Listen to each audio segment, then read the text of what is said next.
Si vous habitez le Var ou les Alpes-Maritimes et que vous regardez France 3, voici une nouvelle qui ne devrait pas manquer de vous réchauffer. L'électricité fonctionne. Dans ces deux départements du Sud-Est, EDF disait redouter de forts risques de coupure en raison d'une saturation des demandes en électricité.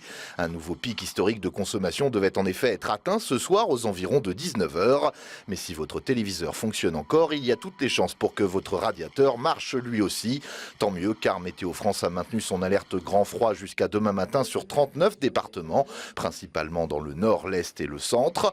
Les habitants de la Duchère, dans la banlieue lyonnaise, eux, ne souffrent pas du manque d'électricité, mais comme d'autres locataires, de l'imprévoyance ou de l'incurie de certains bailleurs sociaux. Entre l'office HLM et les habitants de l'immeuble 230, il y a comme un froid. Immeuble 230 dans le quartier de la Duchère. On monte en étage sans pour autant grimper en température. La famille Benhamel ne s'habille plus le matin, elle vit en mitouflée et superpose les couches de vêtements. On met le manteau, et les enfants elles mettent 2 gilets à la maison, et parfois elles mettent ce pyjama et avec un robe de chambre. Alors j'ai un blouson, un gilet, plus un autre gilet en laine et un col roulé en laine encore. Dans l'immeuble, le chauffage collectif ne fonctionne plus depuis 10 jours. Walid Benhamel a cherché à obtenir des explications auprès de l'office HLM, en vain. Un froid comme ça, c'est pas supportable. Surtout pour les enfants, ils se mettent dans un petit coin, dans leur petit lit, on leur met 3 couettes dessus, ils bougent pas. Allez. Réveil glacial, Oui. l'humeur entre voisins. Bonjour, c'est par rapport au chauffage. Je sais pas si c'est chauffé, c'est où ou c'est pas chauffé. C'est chauffé. Si on met un peu de, si je mets des plaques électriques, ouais, c'est pareil. Ouais. Ils m'ont dit, Dalkia, c'est des tuyaux qui sont bouchés par en bas avec des glaçons, on ne peut rien faire.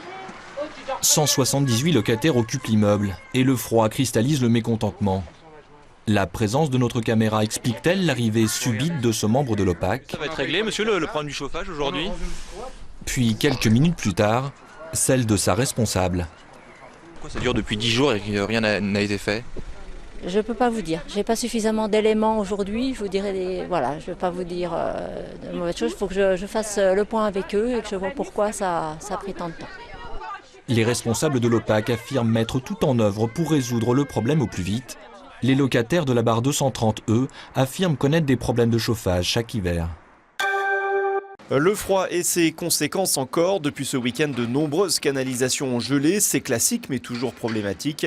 D'autant que la réparation peut prendre du temps. Les plombiers sont débordés. Dans ce garage près de Clermont-Ferrand, la fuite a provoqué un début d'inondation. Ce sont souvent des canalisations qui ont gelé ? Canalisations congelées, évacuation, mais bon, très peu, mais surtout des alimentations, ouais. Non qui n'ont pas été isolées ou alors qui ont été mal agencées à la conception. Donc voilà, comme ici par exemple, c'est le cas, ils ont mis un tuyau d'eau entre de la tôle et de la laine de verre, non protégée, donc ça a pété tout le tuyau d'eau. Et les particuliers ne sont pas épargnés par le gel. En Isère, certains ont dû même passer au régime sec, faute d'alimentation en eau. Une situation qui pourrait durer encore quelques jours. C'est quoi le cas de figure là? Ça a gelé. Profondément? Profondément, oui. Et c'est fréquent en ce moment là? Oui. Avec les températures qu'on a, ouais. Voici le talon d'Achille de nombreuses habitations. Lorsqu'il gèle à pierre fendre et que l'on flirte avec les moins 20 degrés, il faut parfois ne plus compter sur le compteur. Je me doutais que ce n'était pas suffisamment protégé. La configuration au niveau du terrain n'est pas exceptionnelle. On a eu de l'eau tout le week-end et ce matin, à 6 h, quand on s'est levé, c'était tout gelé. Plus d'eau. Depuis 3 jours, les sociétés chargées de la maintenance des compteurs et des canalisations d'eau sont débordées. Dans l'agglomération grenobloise, plusieurs centaines de particuliers ont constaté le gel de leurs installations. Ça, il faut changer le compteur, il faut faire quoi là? Non, on ne peut rien faire là. On peut rien faire. Non, donc là, on va mettre apparemment le compteur à claquer, pris par le gel, on met un bipass et on laisse comme ça. Il faut vraiment, on donne de l'eau aux abonnés, et on attend que ça dégèle un peu, quoi.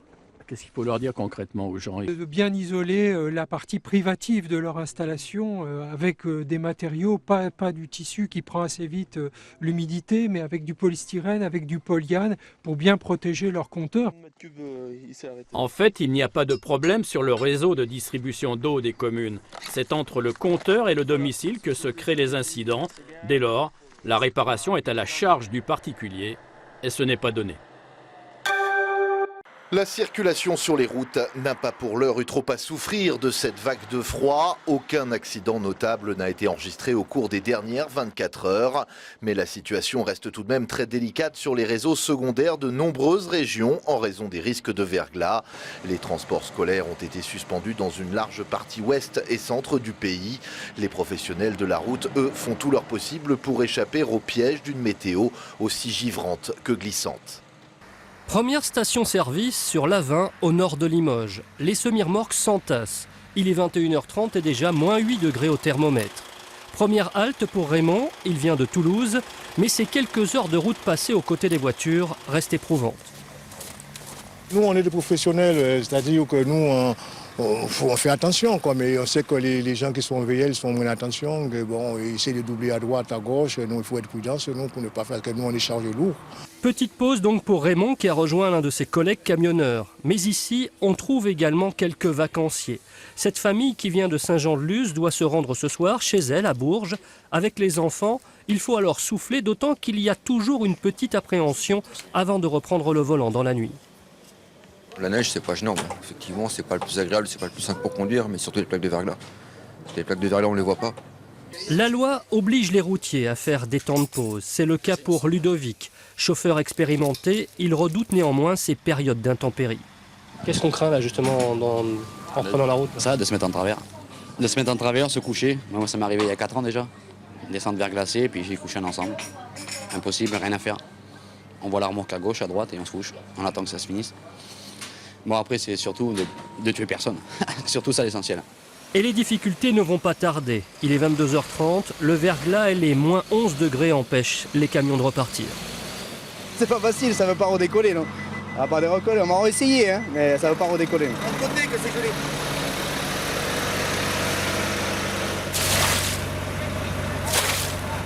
J'arrive à rentrer. Ouais, mais là, je peux pas redresser. Bah, si tu me guides, C'est la galère. Ouais. Voilà, pause café, on peut plus repartir. C'est pas normal que les stations, ça soit pas déneigé ou mettre du sel. Parce que là, c'est du verglas dessous. Donc on a essayé avec de l'eau chaude, mais rien à faire, ils se mettent en travers. On laissera Ludovic et Patrick dans cette station totalement bloquée et verglacée, ce qui contraste avec l'autoroute entièrement dégagée. Nous tentons ensuite les routes secondaires. Là, évidemment, ça se complique très rapidement, même si on ne croisera personne dans les petits villages. On était surprise parce qu'on avait été avertis vendredi que notre vol prévu était annulé et qu'on a été repositionné sur un vol plus tôt. Et en arrivant ce matin, en fait, celui-là a été annulé aussi. Mauvaise surprise pour ces voyageurs à l'aéroport de Biarritz. Ce ne sont pas les seuls ici à avoir subi la grève dans le transport aérien. Grève lancée aujourd'hui par la quasi-totalité des syndicats du secteur. Malgré des retards et des annulations en série, il n'y a pas vraiment eu de paralysie. À l'image de l'aéroport de Marignane, pas de foule au guichet, la plupart des clients ayant été prévenus à l'avance. Mais attention, la situation pourrait se compliquer demain. D'après les syndicats de pilotes, le mouvement va aller crescendo jusqu'à jeudi soir si le gouvernement ne retire pas son texte instaurant un service garanti. Un bras de fer qui laisse les passagers un peu désabusés. Entre la grève et les intempéries, difficile d'y voir clair. La neige, la grève et en prime pour ce passager, la ligne téléphonique d'Air France saturée depuis un quart d'heure. C'est un peu absurde parce que quand c'est pas la neige, c'est les grèves et quand c'est pas les grèves, c'est la neige. Il faut 1 heure, je sais pas combien, pour dégivrer un avion. Enfin, on entend des choses un peu absurdes. À Blagnac, les perturbations touchent essentiellement les vols d'Air France. Une dizaine annulés au départ ce matin. Des navettes entre Toulouse et Orly pour la plupart. Certaines retardées par le givre, d'autres par les grévistes. Dans leur ligne de mire, un projet de loi visant à leur imposer de se déclarer 48 heures à l'avance pour des jours de grève comme aujourd'hui par exemple. Que chaque salarié, individuellement, doit aller voir son employeur au plus tard 48 heures avant le début prévu de la grève et lui dire « Monsieur le directeur, je voudrais me mettre en grève ». Alors vous imaginez bien que la relation et la relation qu'il va y avoir entre l'employeur et le salarié à titre individuel dans cet échange-là va être assez difficile à supporter pour le salarié. Le projet de loi qui doit être examiné par le Sénat le 15 février prévoit aussi un devoir d'information pour les compagnies avec des prévisions trafic 24 heures à l'avance. Et côté usager, on apprécierait assez. Annulé, aucune information. On nous laisse vraiment comme des moins que rien. Air France n'a pas souhaité s'exprimer. L'aéroport de Toulouse prévoit 25 annulations de vols pour aujourd'hui. Patience, le mouvement doit encore durer jusqu'à jeudi.